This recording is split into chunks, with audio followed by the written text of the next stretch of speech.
আজিম, মানুষের ঘুরে দাঁড়ানোর লড়াই কেমন দেখছেন, একই সাথে জানাবেন ত্রাণ সহায়তা আসলে কেমন পৌঁছাচ্ছে সেখানে?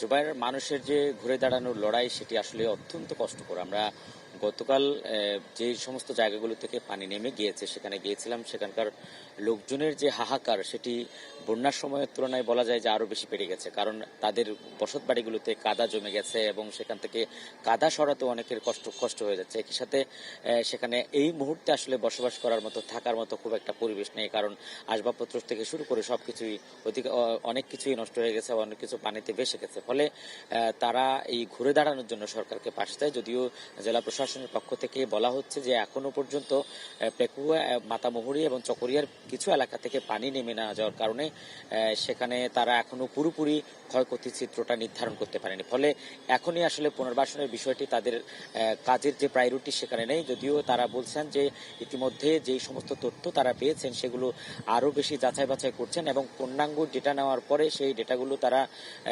কম্পাইল করার পরে আসলে সেখান থেকে কোথায়, কিভাবে, কোন দপ্তরের মাধ্যমে পুনর্বাসন করা দরকার সেটি নিয়ে তারা দফায় দফায় বৈঠক করছেন। আজকেও জেলা প্রশাসকের সাথে কথা বলেছি, তিনি যেটি বলছেন যে ত্রাণের যে স্বল্পতা বা অপ্রতুলতার অভিযোগ সেটি শুরুর দিকে থাকলেও এখন কিন্তু নেই দাবি করছেন। যদিও আগামীকাল মাঠে গেলে, দুর্গম এলাকাগুলোতে গেলে হয়তো বুঝতে পারবো যে প্রকৃত অর্থে এখনো পর্যন্ত আসলে ত্রাণ সহায়তার বাইরে কোনো লোকজন আছে কিনা। সব মিলিয়ে এই ধরনের বন্যার কিন্তু গত কয়েক বছরে এভাবে এরকম বন্যার মুখোমুখি কিন্তু কক্সবাজারের মানুষ হয়নি। ফলে এটি আসলে কেন হচ্ছে বা এখান থেকে উত্তরণ উপায় কি সেটির একটি স্থায়ী সমাধান দরকার বলে মনে করেন স্থানীয়রা। জুবাইর। আজিম, ধন্যবাদ আপনাকে। দর্শক, কক্সবাজারের বন্যা পরিস্থিতির খবর জানাচ্ছিলেন সহকর্মী আজিম নেহাত।